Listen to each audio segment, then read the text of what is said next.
Kapag pinikit mo ang iyong mga mata at bumulusok sa dilim ng gabi, akala mo'y katahimikan lang ang naghihintay. Pero sa likod ng iyong pagkakatulog, may nangyayaring hindi mo alam. May mga pinto ng kamalayan na bumubukas. Mga yugto ng paglalakbay ng iyong isipan, tahimik pero mahiwaga. Ito ang kwento ng gabing hindi mo maalala. Ang lihim ng paglalakbay ng isang natutulog. Alam mo ba na ang tahimik na pagtulog ay may tatlong yugto? Sa unang yugto, tila nakabitin ka sa pagitan ng gising at tulog. Mabagal ang paggalaw ng iyong mga mata at sa bawat pagpikit mo, may mga biglaang larawang gumuguhit sa iyong isipan. Hypnagogic imagery ang tawag dito, mga imaheng tila nag-aanyaya sa iyo papasok sa mundo ng panaginip. Pero mabilis lang ito, agad kang tutungo sa ikalawang yugto.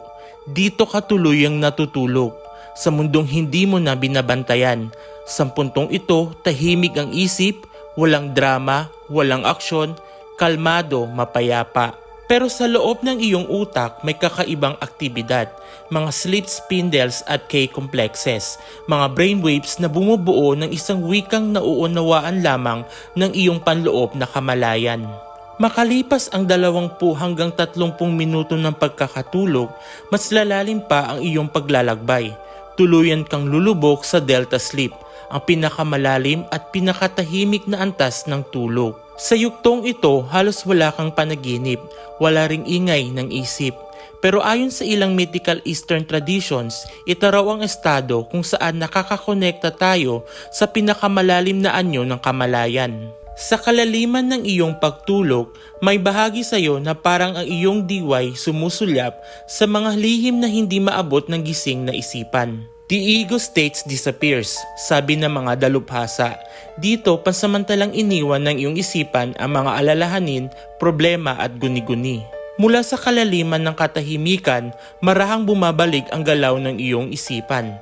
Pagkalipas ng 70 hanggang 90 minutes mula sa unang pagtulog, papasok ka sa REM sleep, ang mundo ng panaginip. Ang iyong mata ay gumagalaw ng mabilis, parang sinusundan ang mga eksena ng isang pelikulang hindi mo alam na ikaw mismo ang bida.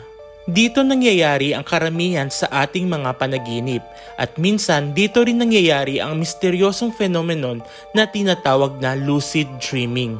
Kaya kung nais mong malaman kung paano mo magagawang mamulat sa panaginip at kontrolin ito, huwag kang bibitaw. Sa mga susunod na video, aalamin natin kung paano mo mabubuksan ang lihim na pinto ng iyong isipan. Abangan!